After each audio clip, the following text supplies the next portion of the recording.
할렐루야. 네, 오늘도 주님의 은혜로 하나님 아버지 앞에 나온 여러분 모두를 주님의 이름으로 환영하고 축복합니다.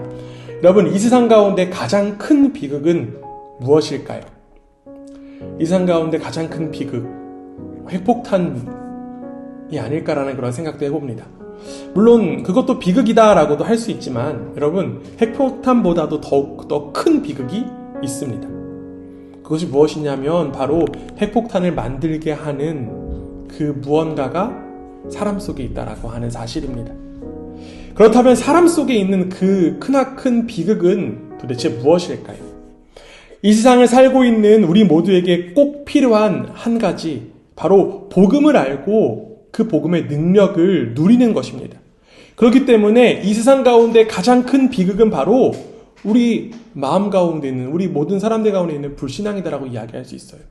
세상이 불행과 곤란에 빠져 있는 이유는 바로 복음을 거부한 데 있습니다.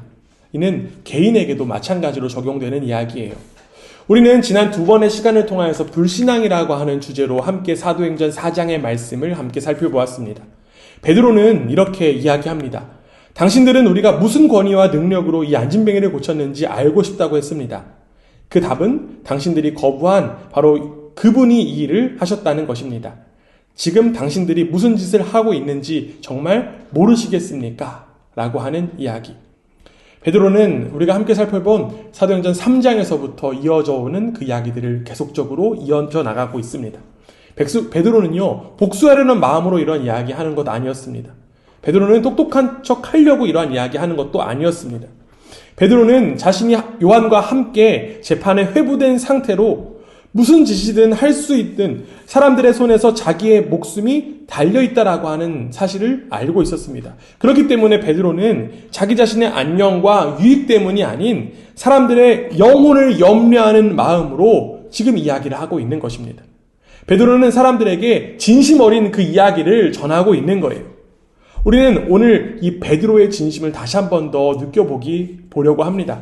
지난 시간을 통하여 우리가 불신앙의 본질에 관한 그러한 이야기들을 좀 살펴보았다라고 하면 오늘 우리는 이 11절을 통하여서 이 불신앙의 두 가지 측면에 대해서 함께 살펴보고자 합니다. 오늘 여러분들에게 소개하고자 하는 불신앙의 두 가지 측면은 바로 어리석음과 허망함입니다. 함께 따라해 보겠습니다. 어리석음과 허망함.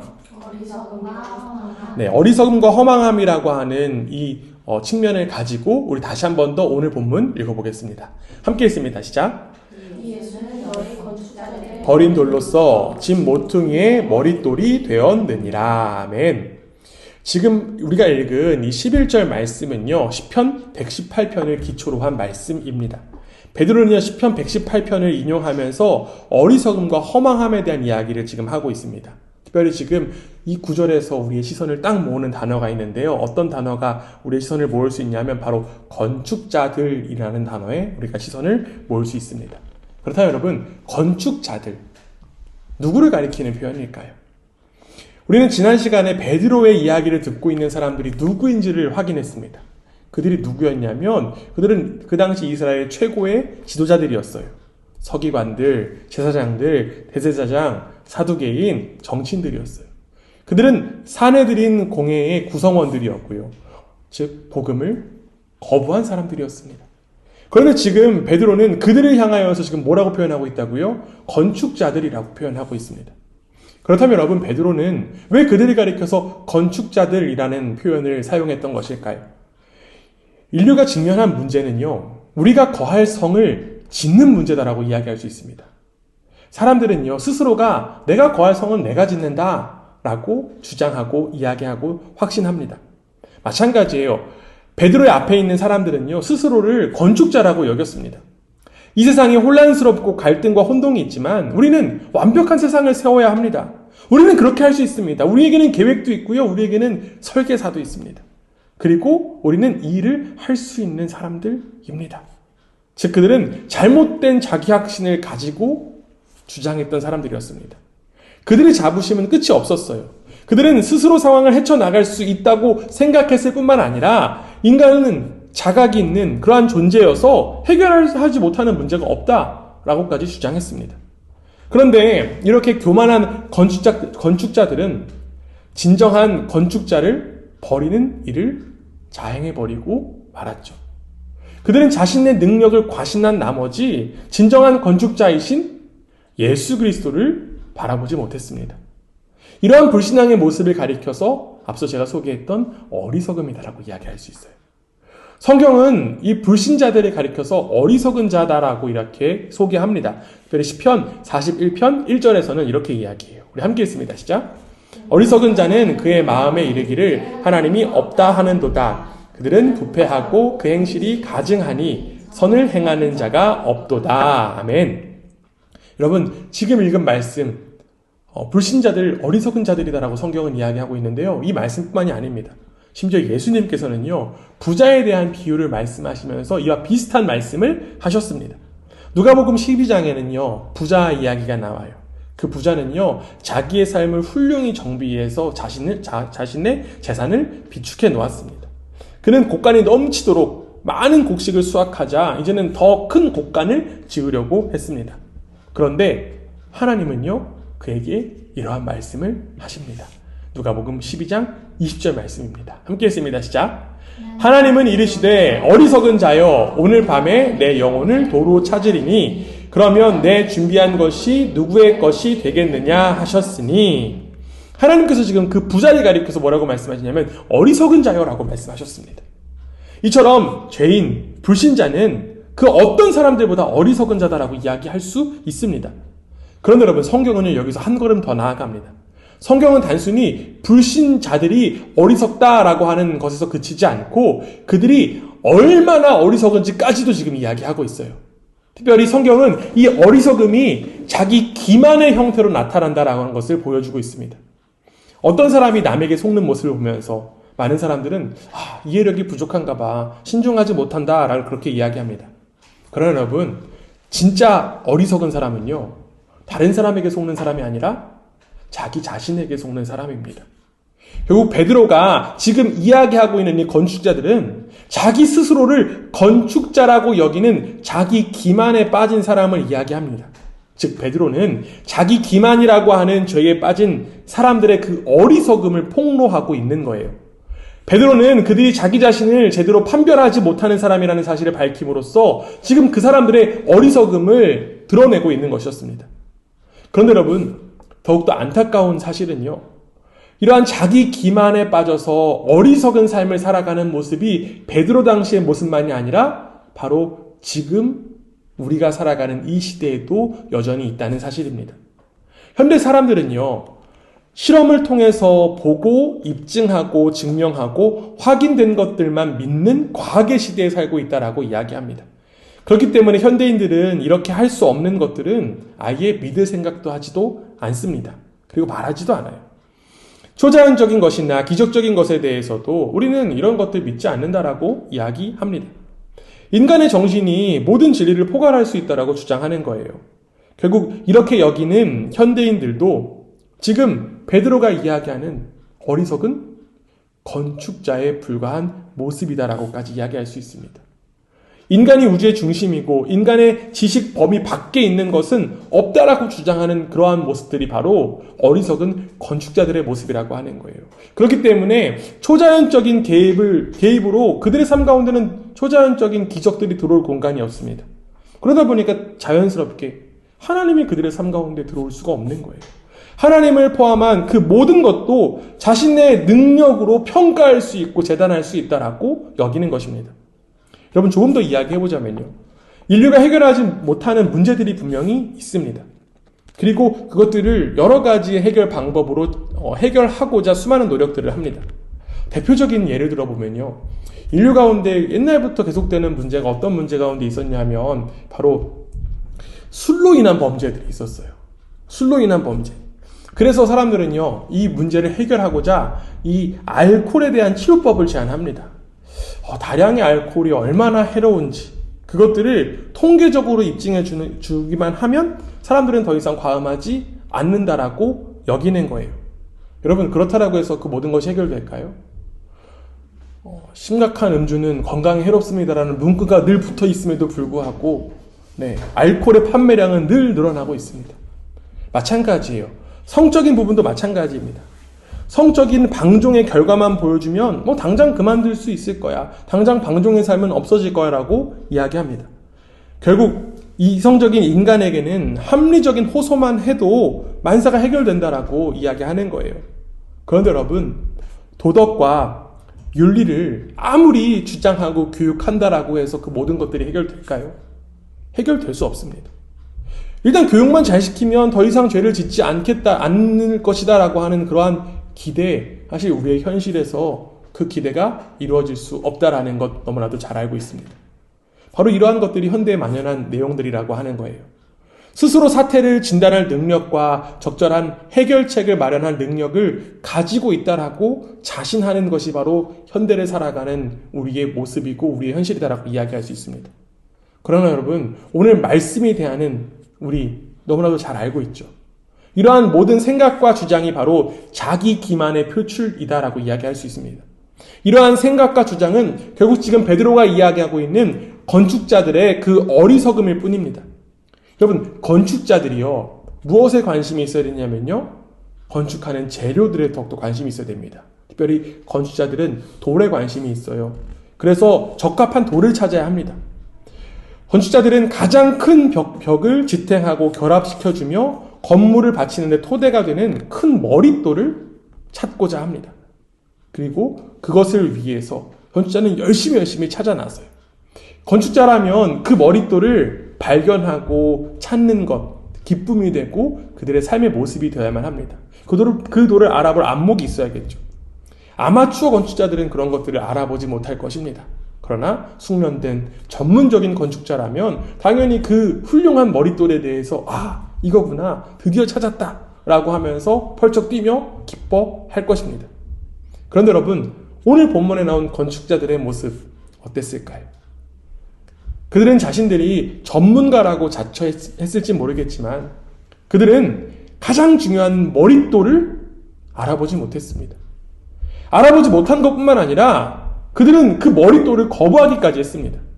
심지어는 머릿돌이 제 발로 굴러 들어왔음에도 불구하고 그들은 그 머릿돌을 무시하고 외면해버렸습니다. 이것이 바로 사복음서가 나타내고 있는 비극이에요. 그리고 더 나아가 사도행전에서도 이어지는 비극입니다. 지금 돌 이야기를 하고 있는 이 베드로는 나중에 자신의 편지에서도 또다시 한번 돌에 대한 이야기를 하고 있어요. 베드로전서 2장 4절에서 6절 말씀인데요. 우리 저와 여러분이 한 절씩 교독해서 읽습니다. 사람에게는 버림바가 되었으나 하나님께서는 택하심을 입은 보배로운 산돌이신 예수께 나아가 너희도 산돌같이 신령한 집으로 세워지고 예수 그리스도로 말미암아 하나님이 기쁘게 받으실 신령한 제사를 드릴 거룩한 제사장이 될지니라. 전 함께 읽습니다. 성경에 기록되었으되 보라 내가 택한 보배로운 모퉁이 돌을 시온에 두노니 그를 믿는 자는 부끄러움을 당하지 아니하리라 하였으니. 아멘. 지금 베드로 사도가 자신의 편지에서 어떤 이야기를 하고 있습니까? 그는 지금 누구를 이야기하고 있냐면 나사렛 예수 그리스도에 대한 이야기를 하고 있습니다. 자신들의 땅에 갑자기 나타나신 복되신 존재, 마국간에 태어나 12살에 이제 성전에서 율법학자들을 당황하게 하신 존재. 그리고 30살에 놀라운 설교자이자 선생이 되어서 기적을 행하신 그 예수 그리스도에 대해서 지금 베드로가 이야기합니다. 그러나 자칭 전문가들은요, 이 산돌을 보고도, 그 크나큰 훌륭한 머릿돌을 보고도 제대로 알지 못했습니다. 이들의 어리석은 모습을 가리켜 사도 바울도 이렇게 이야기를 해요. 고린도전서 2장 8절 말씀입니다. 우리 함께 읽습니다. 시작. 이 지혜는 이 세대의 통치자들이 한 사람도 알지 못하였나니 만일 알았더라면 영광의 주를 십자가에 못 박지 아니하였으리라. 아멘. 그들이 비록 지혜를 가진 사람처럼 보였지만 사실 그들 중 한 사람도 예수님을 제대로 알아보지 못했다라고 하는 거예요. 자칭 건축자들이었던 유대 지도자들은 자신들의 세계와 문명을 세울 크고 훌륭한 자재를 원하면서도 하나님의 아들을 거부했습니다. 문제를 해결할 수 있는 유일한 분을 거부했어요. 해답을 줄 수 있는 유일한 분을 거절한 것입니다. 거절한 것뿐만 아니라 비웃고 조롱하기까지 했습니다. 이것이 바로 인류 역사상 가장 큰 비극이다라고 이야기할 수 있습니다. 안타깝게도 사람들은요, 지금도 이러한 어리석음에 동참하고 있습니다. 많은 사람들은요, 인간 예수는 믿지만 하나님의 아들이라는 그러한 사실을 난 믿지 않아. 하나님의 아들이 예수야라고 하는 말에 질색하곤 합니다. 그들은 예수의 도덕적인 가르침을 받아들이면서도 그가 행한 기적은 받아들이려고 하지 않습니다. 그들에게 예수라는 그 평화주의자가 죽었고 세상이 그를 이해하지 못해서 부당하게 그를 죽이는 비극을 연출했다라고 하는 이 정도의 사실만 믿을 뿐이에요. 이 정도까지는 괜찮게 여깁니다. 그러나 여러분, 우리가 믿는 예수 그리스도는 이 정도의 분이 아니죠. 그는 어떤 분입니까? 우리가 믿는 그 머릿돌 되시는 예수님 어떤 분일까요? 잘 알려져 있는 이사야서 53장 5절에서 6절 이렇게 되어 있습니다. 함께 읽습니다. 시작. 그가 찔림은 우리의 허물 때문이요 그가 상함은 우리의 죄악 때문이라. 그가 징계를 받음으로 우리는 평화를 누리고 그가 채찍에 맞음으로 우리는 나음을 받았도다.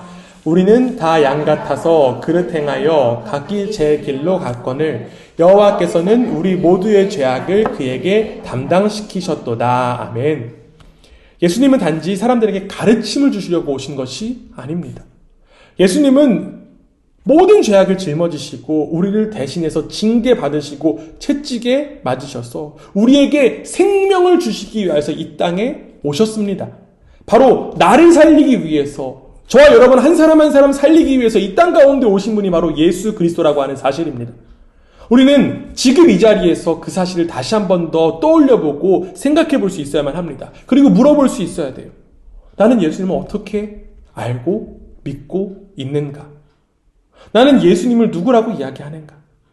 지금 베드로 사도가 이야기하고 있는 것처럼 예수님을 생명으로 바라보고 믿고 있는 것인가? 라고 하는 사실을 우리는 스스로 물어볼 수 있어야만 합니다.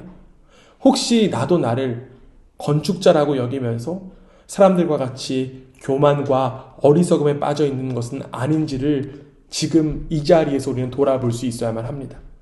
우리도 현재 이 세상을 살아가고 있는 사람들이기 때문에 나도 모르게 이 세상에 풍조에 휩쓸릴 때가 참으로 많습니다. 앞서 이야기한 수많은 건축자들의 소리에 휩쓸려서 나도 자칭 전문가, 나도 자칭 건축자라고 여기며 살아가는 모습이 우리 속에도 있을 수 있다라고 하는 사실입니다. 예수 그리스도라고 하는 머릿돌이 나에게 허락되었음에도 불구하고 여전히 다른 방법과 다른 방식에 의존하는 나의 모습이 있을 수도 있습니다. 예수님은 단지 종교의 영역으로만 믿고 따르는 분으로 여기며 삶에서는 여전히 교육 그리고 다른 방식들의 소중함과 중요함의 이야기에 더욱더 귀를 기울이고 있는 것은 아닌지를 우리는 한번 돌아볼 수 있어야만 합니다. 우리는 지금 여기서 분명히 깨달아야 합니다. 나도 내 스스로를 전문가로 여기며 교만하여 어리석은 선택을 할 수 있는 사람이라고 하는 사실입니다. 베드로의 메시지가 단지 그들에게만 허용되는 메시지가 아니라 바로 지금 나에게 허락되는 메시지라고 하는 사실이에요. 그래서 우리는 말씀을 통해서 자꾸만 자신을 돌아볼 수 있는 용기를 가져야만 합니다. 말씀을 듣고 저 사람을 향한 이야기지, 다른 사람을 향한 이야기지를 가지고 손가락질하고 비난하는 것이 아니라 나도 혹시 자기 기만에 빠진 어리석은 자가 아닌지를 돌아볼 수 있는 기회로 삼아야 한다라고 하는 것입니다. 혹여나 예수 그리스도라는 복음 말고 다른 것들을 의지하여 문제를 해결하려고 하는 모습이 우리 가운데 있다면 지금 이 시간 우리의 참된 머릿돌 대신 예수 그리스도 앞에 모든 것을 내려놓는 저와 여러분 되기를 주님의 이름으로 축원합니다. 사랑하는 여러분, 이제 우리에게 어리석음은 어울리지 않는 줄 믿습니다. 이제 두 번째로 살펴볼 불신앙의 또 다른 측면의 모습은 바로 허망함입니다. 허망함은요, 앞서 이야기한 어리석음보다 훨씬 더 심각한 특징 가운데 하나예요. 세상에 불신앙보다 더욱더 허망한 것은 없습니다. 불신앙의 대표적인 모습 가운데 하나는요, 말뿐이라고 하는 거예요. 불신앙은 단지 말뿐입니다. 어떤 의미일까요? 다시 한 번 더 건축자에 대한 내용으로 좀 돌아와 봅시다. 건축자가 하는 일은요, 건축을 직접 하는 거죠. 여러분, 날림 건축자라고 혹시 들어보셨습니까? 사기 건축자, 이런 사람들 들어보신 적 있으실까요? 그들은요, 건축을 잘하는 사람들이 아닙니다. 그들이 뭘 잘하냐면, 말을 잘하죠. 네. 여러분, 건축자가 검증되는 건 그 잣대는 말이 아니죠. 건축을 어떻게 하고 세운 건물로 그 건축자는 검증됩니다. 마찬가지였어요. 베드로 당시의 종교 지도자들은요, 자신들을 건축자라고 이야기했지만 사실 그들이 할 수 있는 것은 말뿐이었습니다. 단지 가르침만 줄 뿐이었어요. 그렇기 때문에 불신앙을 가리켜서 허망하다라고까지 이야기할 수 있는 거예요. 또 한 가지 이 허망한 불신앙의 모습을 우리는 성경에 아주 유명한 노아의 방주의 사건을 통해서도 확인할 수 있습니다. 홍수가 일어나기 전에 노아가 열심히 방주를 짓고 있었죠. 근데 사람들은 노아를 바라보면서 조롱하고 비웃었습니다. 그들은 노아가 방주를 지으면 지으면서 줄기차게 홍수를 이야기하는 것을 아주 재밌게 생각했어요. 그것은 그 당시에 대단한 우스갯거리였습니다. 그런데 여러분, 예수님은요, 그 당시의 모습에 관하여서 이렇게 말씀하셨습니다. 마태복음 24장 37절에 38절입니다. 함께 읽습니다. 시작. 노아의 때와 같이 인자의 임함도 그러하리라. 홍수 전에 노아가 방주에 들어가던 날까지 사람들이 먹고 마시고 장가 들고 시집가고 있으면서, 사람들은 무엇을 했습니까? 단지 즐겁게 먹고 마시고 있었어요. 먹고 마심으로 인하여서 그 시간들을 보냈습니다. 그런데 여러분, 즐겁게 먹고 마심으로써 홍수를 막을 수 있었을까요? 아닙니다. 먹고 마심으로써 홍수를 막을 수 없고 대비할 수도 없습니다. 홍수가 다가오고 있다라고 하는 사실을 조금도 바꿀 수 없습니다. 결국 어떤 결과가 이루어졌습니까? 하나님의 말씀대로 되었죠. 또 하나의 사건을 한 번 더 살펴보면요, 우리가 잘 아는 사건, 출애굽기에 나와 있는 바로와 출급한 백성들의 모습들을 확인할 수 있습니다. 하나님께 도전했던 애굽의 독재자 바로의 모습 마찬가지예요. 바로는 히브리 백성들을 추격하면서 내가 저들을 해치우겠다. 하나님이 대체 누구신가? 내가 저들에게 진정한 하나님이 누구인지 보여주겠다라는 그러한 마음을 가지고 그들을 추격했습니다. 결국 눈앞에 홍해가 있었죠.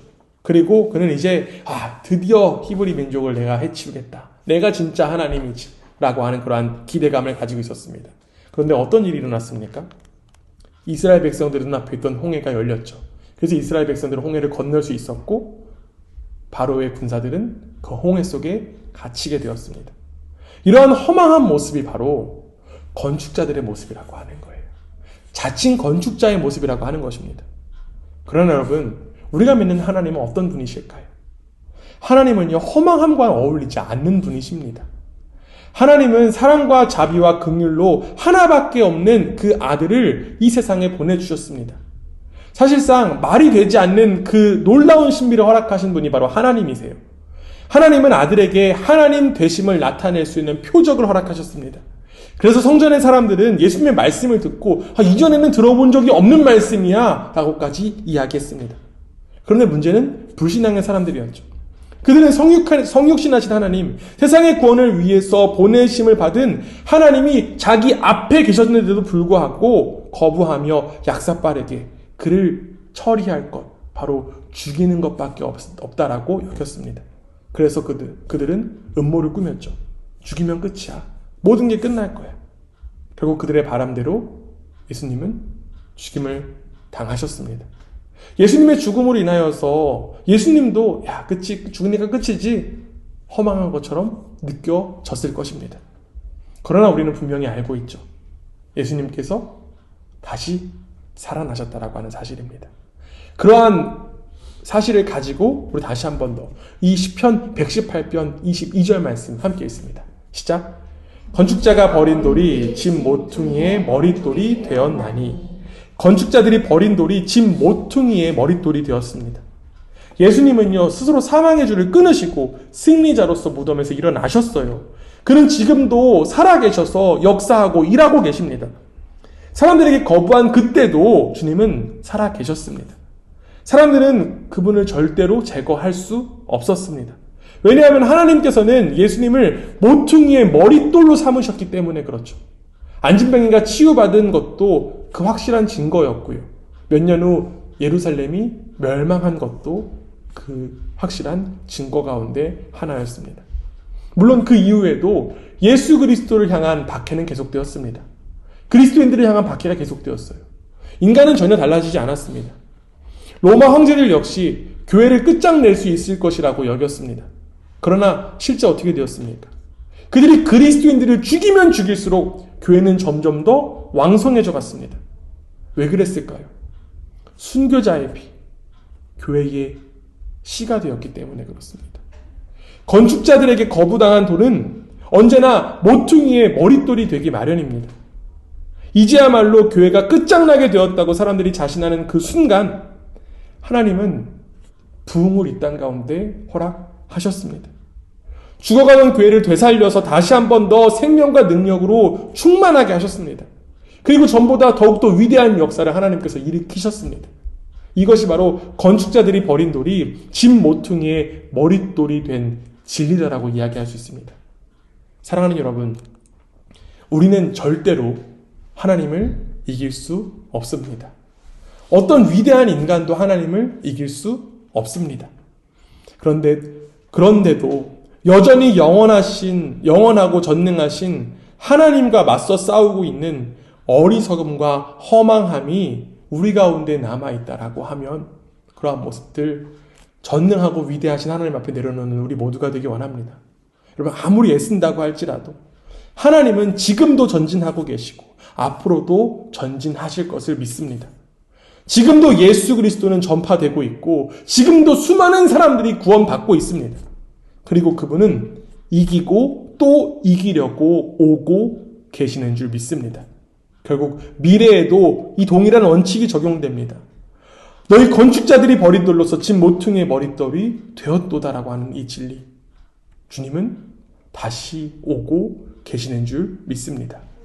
사도 바울은요, 이러한 고백합니다. 빌립보서 2장 10절에서 11절이에요. 하늘에 있는 자들과 땅에 있는 자들과 땅 아래에 있는 자들로 모든 무릎을 예수의 이름에 꿇게 하시고 모든 입으로 예수 그리스도를 주라 시인하여 하나님 아버지께 영광을 돌리게 하셨느니라. 아무리 세상이 예수님을 조롱하고 버릴지라도 주님은 이기십니다. 주님은 다시 오십니다. 그리고 이미 승리하신 주님은 최종적으로도 승리하실 것임을 믿습니다. 특별히 돌아오는 주일부터 대림절기가 시작됩니다. 그리고 주님께서 다시 오신다라고 하는 그 약속, 어리석음이나 허망한 것이 아니라 바로 우리 한 사람 한 사람에게 허락된 영원한 약속인 줄 믿습니다. 그 약속은 허망한 소리가 절대 아닙니다. 왜냐하면 주님은 지금도 계속 일하고 계시기 때문에 그렇죠. 지금도 하늘 보좌에서 하나님과 함께 일하고 계시며 우리 속에서도 그 일을 이루고 계십니다. 주님의 다시 오심을 기다리는 이 대림절에 우리에게 필요한 모습은 바로 불신자들의 모습인 어리석음과 허망함에서 벗어나는 것입니다. 내가 이룰 수 있다라고 하는 자만과 교만의 모습이 아니라 오직 주님의 길을 기다리고 소망하며 그 길을 걸어가는 것만이 우리가 주님을 기다리는 자의 모습인 줄 믿습니다. 그 허망한 소리에 현혹되는 것이 아니라 바로 참된 음성이신 성령의 음성에 더욱더 귀를 기울이는 것이 바로 영원한 생명이 허락된 자들의 모습이라고 할 수 있습니다. 특별히 이 대림절에 내가 혹여나 건축자처럼 자만하고 있었던 모습들이 있다라고 하면 이 시간 돌이키고 오직 내 안에 이미 임하신 영원한 참된 머릿돌이신 그 예수 그리스도의 생명을 간직하고 주님의 다시 오심을 기다리는 우리 모두가 되기를 주님의 이름으로 축원합니다. 아멘.